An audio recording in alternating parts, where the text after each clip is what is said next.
Question number 11, Holly Walker. Thank you, Mr. Speaker. My question is to the Minister of Social Development and asks, does she consider low family incomes to be a major contributor to childhood vulnerability? The Honourable Judith Collins. Mr. Speaker, on behalf of the Minister, I agree with Child Poverty Action Group's economist, Dave Grimmett, writing in the Children's Commissioner's latest newsletter, quote, "A lack of income may actually be more a marker of potential problems for children rather than the root cause of their problems. It might be that the personal characteristics that make someone unsuccessful in the labour market also make them poor parents," end quote. He gives an example, quote, "Someone with a drug addiction problem may be unreliable both as a worker and as a parent," end quote. However, I certainly do not agree with the implication that being financially poor makes one a bad parent.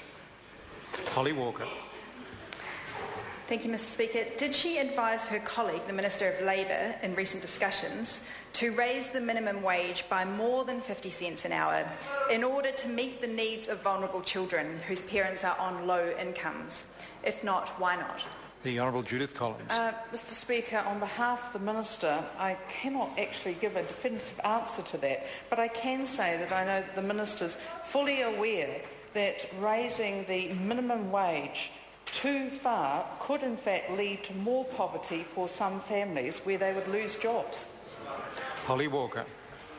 Thank you, Mr. Speaker. When doctors in South Auckland report seeing children suffering from the diseases of poverty and deprivation every day, how does the Minister hope to reduce high rates of child abuse and neglect without also addressing the underlying causes of poverty and low incomes? The Honourable Judith Collins. Well, Mr. Speaker, I know on behalf of the Minister, I know that she is fully aware that one of the ways in which we can in fact reduce some of the issues of child abuse and neglect is to actually bring through this House the Privacy Information Sharing Bill.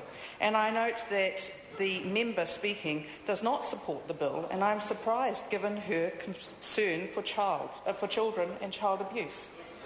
Holly Walker. Thank you, Mr. Speaker. If a large number of submissions on the Green Paper for Vulnerable Children call for the government to raise incomes as part of the solution, will she include strategies to raise incomes in the eventual White Paper?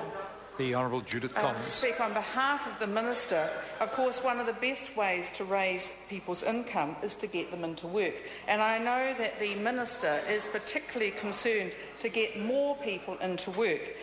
She also, though, would want to have it noted that one does not have to be rich to be a... Point of order, Holly Walker. Mr. Speaker, my question related to the submission process for the Green Paper was very straightforward and asked if submissions covered a certain thing, would that be covered in the White Paper? I don't believe the Minister is addressing that question. Well, the Minister hasn't quite finished yet. I may ask the Minister to make sure she does cover that part of that question. The Honourable Judith Collins. Start again. Thank you, Mr. Speaker. Well, I'll finish. Look, the Minister is very concerned that the implication should not be that only rich people are good parents. In fact, being wealthy is no indicator of being a good parent. And she is also going to look at what the submissions actually say before she comes to a conclusion. This is the way we do things in this government. Jacinda Ardern. To the Minister, of the 2 out of every 5 children MSD have identified as poor and from households where at least one adult was in full-time employment, how many of those adults were on the minimum wage? The Honourable Judith Collins. Mr. Speaker, on behalf of the Minister, for a specific question like that, it would be best to pop that down as a primary question. I'm sure that member could do so in future. Question number 12, the Right Honourable Winston Peters.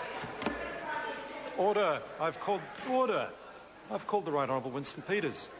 Mr. Speaker, this question